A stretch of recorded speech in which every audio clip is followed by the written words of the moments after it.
Hi, and welcome to the It's Not Rocket Science 5 Questions Over Coffee.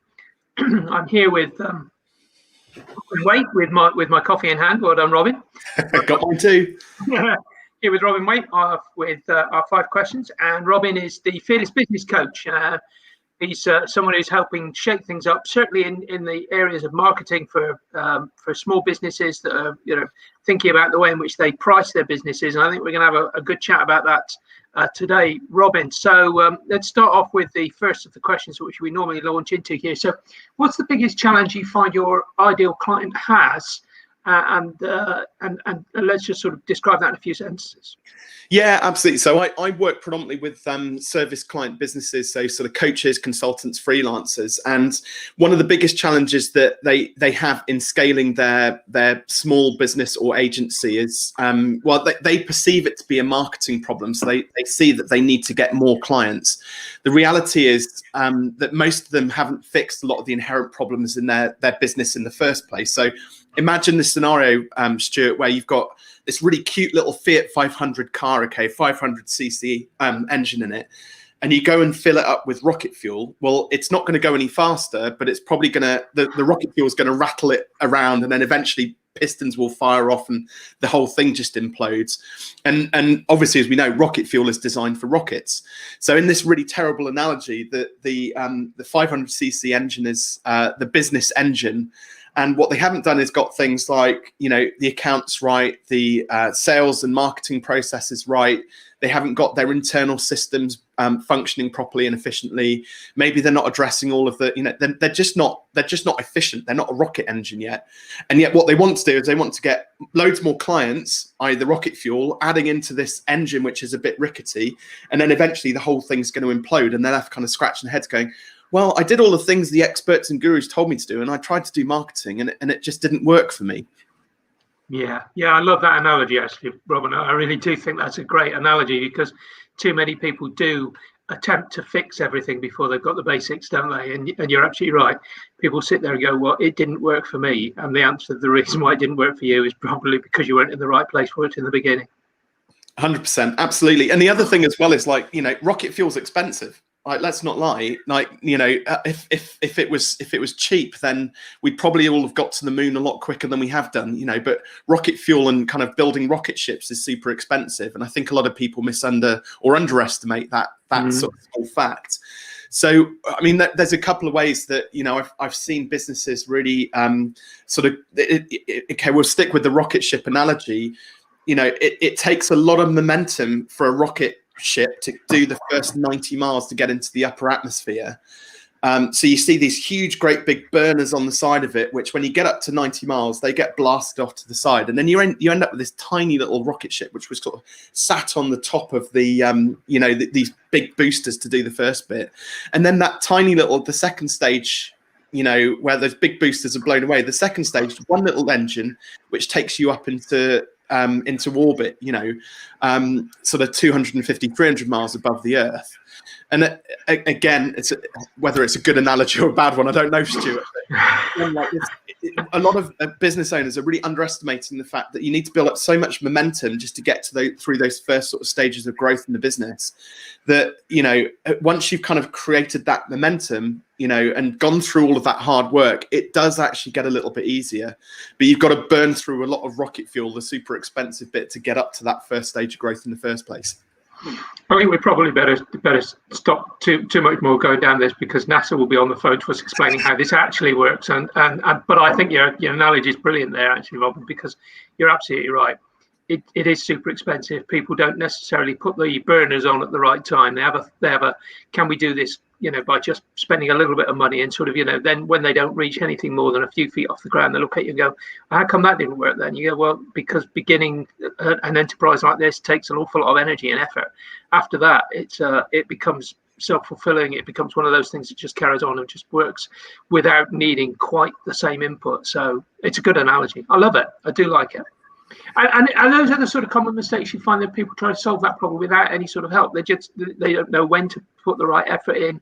They put in too much effort, or they put in the wrong sort of effort, and it burns through money. It burns through their budgets. They burn through their energy before they've got anywhere. Yeah, well, what it comes down to is the perceptions are just wrong about understanding what marketing is all about. So I built my first commercial website for a client, and that's not what I do now, by the way. I used to run a marketing agency for 12 years where we did web design and branding, and I've been coaching businesses now for 4.5 years. But my first commercial website in 2004, all you needed back then was a website, a business card, and a BNI networking sort of membership, and you could get clients. It was super easy then. You look at sort of TikTok, Instagram, YouTube, LinkedIn, all these platforms just didn't exist back then, or if they did, they were in their infancy. And so we're in this like bubble now where the internet has created this global marketplace, this business world at your fingertips. So it's made it super easy to get online and to reach people, but there's 10 times the number of businesses as there were 30 years ago. Which means that, 10 times the number of coaches, infinitely more web designers, because websites didn't exist back then, but 10 times the number of marketers, 10 times the number of coaches, consultants, you name it. Whatever industry you're in, it's hugely oversaturated, not least because there's lots more businesses locally, but now also this global marketplace. So we've sold this dream that marketing and getting online as the business owner is really easy. The reality is that there's just too much choice, massively oversaturated. Not only that, but then you've got the platform like complex or dilemma going on here, which is, I want to market my business, but which platform do I market it on? Because there's too much choice. And the challenge with that is, Stuart, if I came knocking on, well, it would be a bit weird during the pandemic, but if I came knocking on the door, Stuart, with a box of encyclopedias, and you asked me a simple question, Robin, do I need an encyclopedia? What do you think I'm going to tell you? You're going to say, probably not. Yeah, go on, sorry. So you'd say, I would say, you need an encyclopedia. And it's the same with Twitter. You go and speak to a Twitter expert, you need Twitter. If you're LinkedIn expert, you need LinkedIn. A website, you need the kick-ass website. You name it, all of the platforms, every expert says, use my chosen platform. So which one do we actually know is the best? It's like, $50 million question. And so the simplest way around that is to just go through a process of testing, and validating the different platforms and working out which one your ideal client hangs out on, and then go there regularly and often with the same consistent content. And eventually you'll start to build an audience that way. Imagine if you were on 10 platforms, if you put 10% effort into one thing, you're not going to get very far with it. And that's what's happening. You're just wasting a load of energy and time. Whereas actually, if you just double down on 1, 2, or 3 platforms, it's more than likely you could build a successful small business. And you're right. The secret to that is to test, isn't it? It's to test one, see the result, test another, see the result, test another. And then I always use the figure to people that I talk to, that if you find success in one, double down on it, because once you've managed to get that success, if you put 20%, 30%, 40% more effort into each one of those, you'll double every time that you do it. So stop sort of, as you were saying, spreading all your energy thin, learn what works. And then once you've got that ratio of sort of, this one works, double every time, until such time as you're actually beginning to get the results you need to see from them.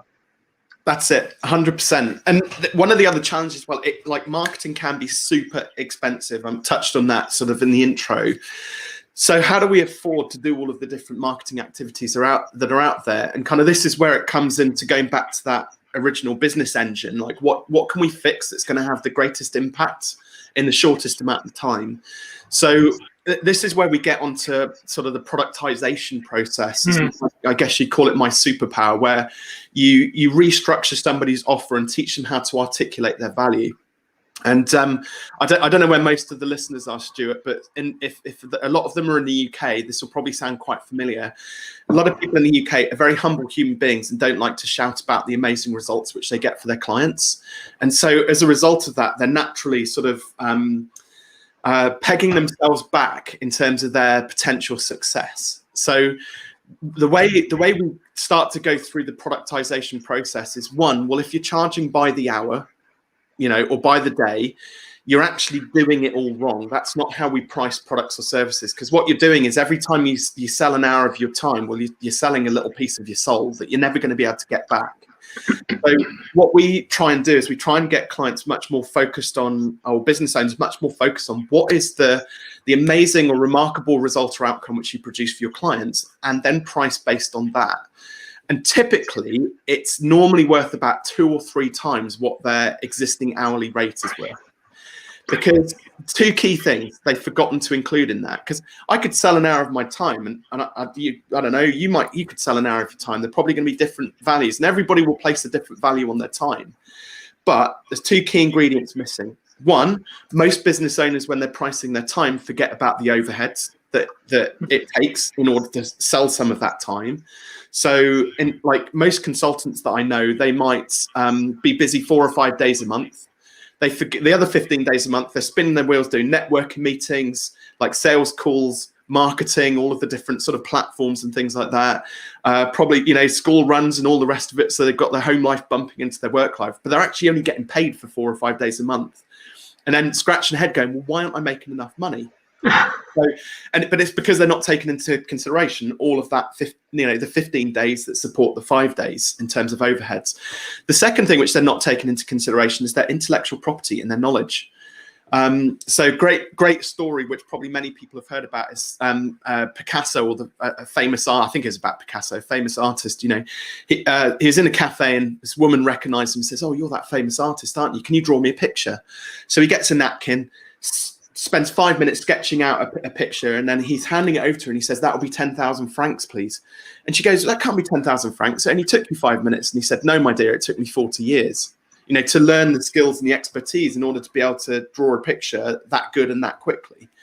So, and again, most experts don't take that into account. So by the time you add in intellectual property and knowledge and your overheads, you should probably be charging, it's like a third for me. So a third for your time, a third for overheads, a third for IP.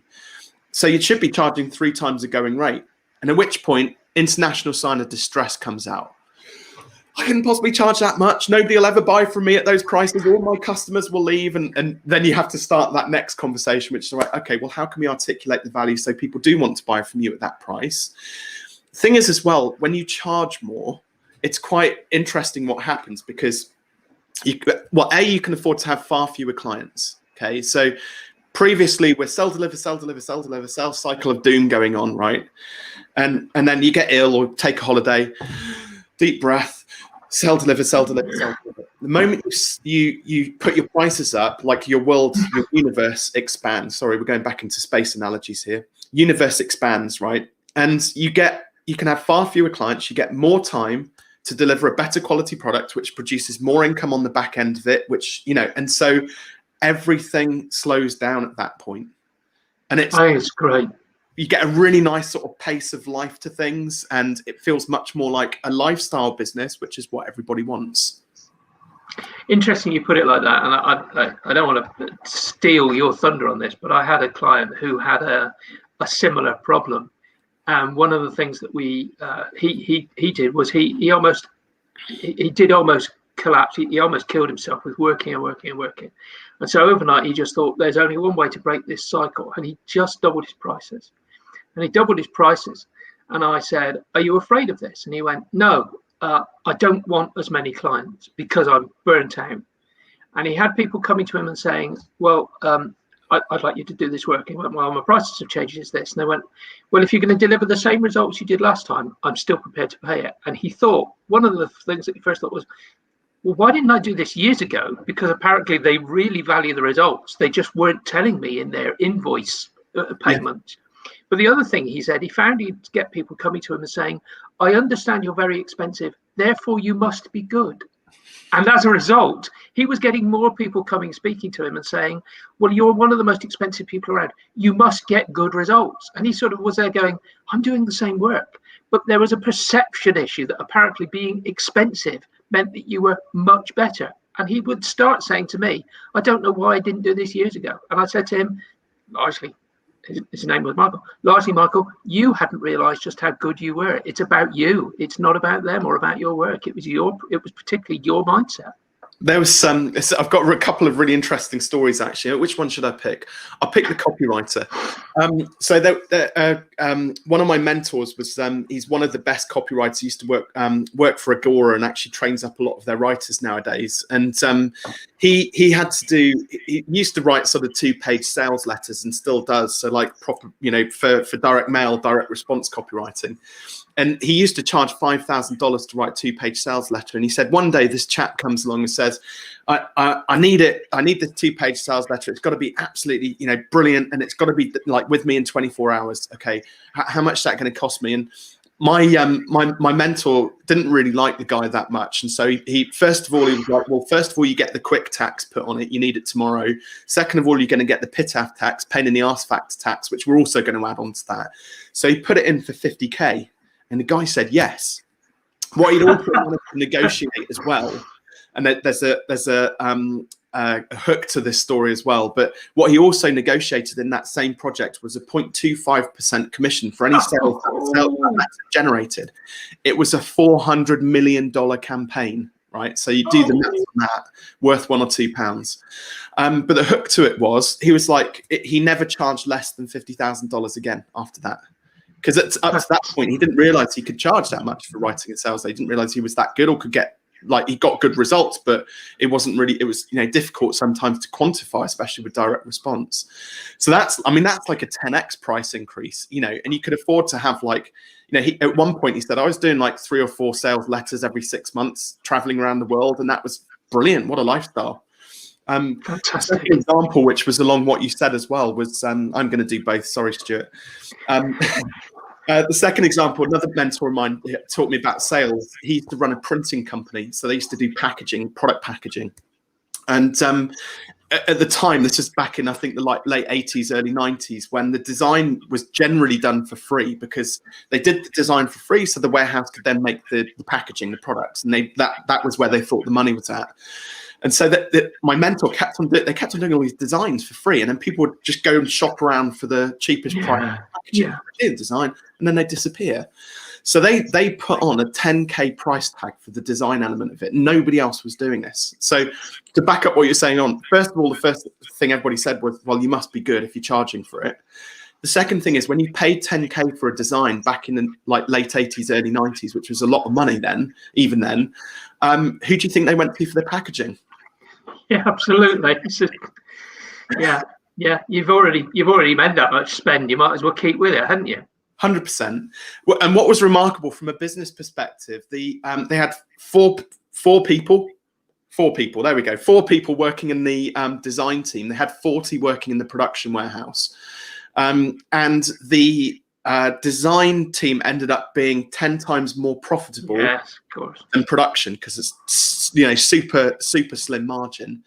And again, he was like, we never went back from that. In fact, we just started elevating our price when we started to get known for doing really good quality designs. And he was like, at that point as well, we had skin in the game. Yeah. So a lot of designers, you get sort of frustration, pent up frustration, because they want, a customer would want revisions doing. It's like, we haven't paid for it. Now you want more. But in this instance, it was like 10K until your design's perfect. Yeah, absolutely.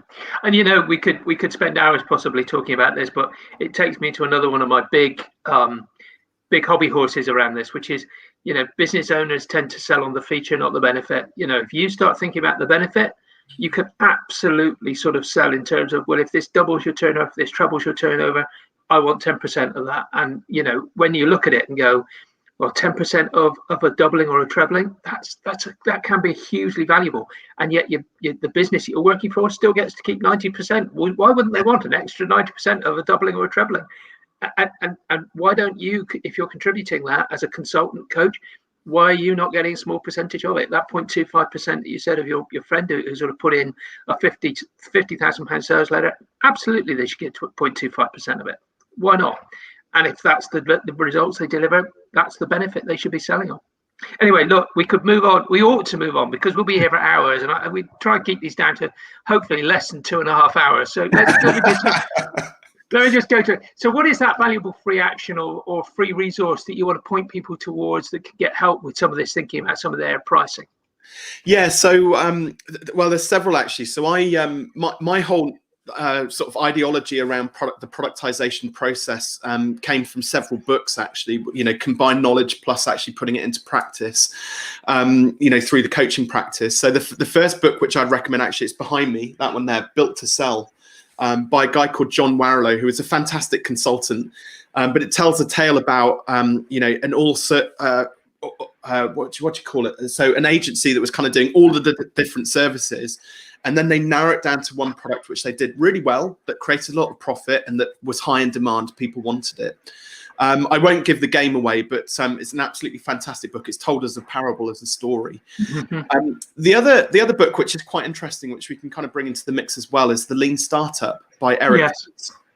Which a lot of people kind of assume, because it's based on sort of I guess product design theory, you know, bringing software products into market, but actually you can apply a lot of the principles to business in general, but even marketing and also pricing. So a lot of business owners, one of the biggest mistakes they make is they try and reach this sort of point of perfection before they put anything out into the world.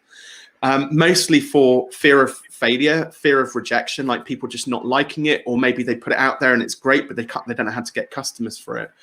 And you know, the principles in the Lean Startup, you know, based around sort of, rather than spending 12 months like perfecting this thing, well, actually, let's do 80% of the work in as fast a time as we can in like a month or 6 weeks, put it out into the market and see what feedback we get. In the meantime, people then you're educating and telling people about what you're doing, so you start to build an audience, and then you go through several iterations, and then in sort of 12 months time, you've got a product now which is what people want, not what you think they want, but actually what they've told you they want, because you got their feedback, plus you've got an audience, and you say, here's my amazing product, and you've got people warm enough to buy. And you can apply the same principles to pricing as well. People think they've got to build the ultimate product before they put their prices up, but the reality is you need to be out there testing different price points to work out like supply and demand, and whether you can push the price point, because there's nothing worse, right? And I get this all of the time, Stuart. Somebody will say, oh, I couldn't possibly put my price up because all of my existing clients will leave. And you go, okay, well, what evidence do you have to back that up with? Have you put your prices up? And they go, no, because they're just too afraid to. I'm like, well, let's go and gather some evidence. Like, let's actually prove that your belief is true. And if it's true, I tell you what, I'll pay you the difference. Because pretty much everybody who I've spoken to has the capacity to be able to, you can't just go out straight out there and just double your price, treble your prices, but at the very least, put your price up by 10, 20, 30% and still make more profit. Turnover's irrelevant, provided your business is making profit. That's the most important thing. Brilliant. And I think you're probably right. Even people that end up putting their prices up and turn around and say, some of my customers leave, some of those customers probably should leave because they're costing you more than you're actually making off them, shouldn't they? That's one of the other great tests that you should. 100%. So Robert, the brilliant discussion. I'm going to ask you the last question that I normally ask in these, and it's always the one that worries me the most, which is basically, what's the one question that I should have asked you that will give great value that I haven't yet done so? So that's kind of like where you can take over and say, well, you know, there are loads of things we could talk about, but over to you. Well, I'm going to stick with the pricing theme, if that's okay. So great. I get asked is, well, how do you increase your pricing? So I have a very simple framework called MVT, which is mindset, validation, and testing. So how we go about doing that is, time, not testing, because that's part of validation. So mindset, validation, and time. So first of all, you have to sow the seed of an idea that you can put your prices up. Interesting what you just said there about other sort of wins which you get as a result of putting your price up. So back in my web design days, we put our hosting fees up by 5x. So we went from £10 a month to £50 a month. 40% of our clients left. Our revenues went up 2.5 times. But pixie dust moment, our support calls dropped by 80%. So that was quite fun. Saved us a massive, like an inordinate amount of time. But I had to persuade my business partner at the time that it was a good idea to put our prices up. And eventually, he mindset wise, he was like, oh, okay. So I showed him some proof, and we had the confidence to put our pricing up. The next thing to remember is that then we've got to go out and gather some data that to prove that it was basically a good idea. So what I normally suggest is, once you've decided to put your prices up, whether it's 10% or doubling or 5xing it, it doesn't matter. But you've got to go and pitch it to enough people to prove that the data is right. So you've got to go and pick the next 10 or 20 prospective clients, pitch to them, and I can near as damn it guarantee it that probably at least 20% of them will come back and say, yes, they want to buy from you, okay?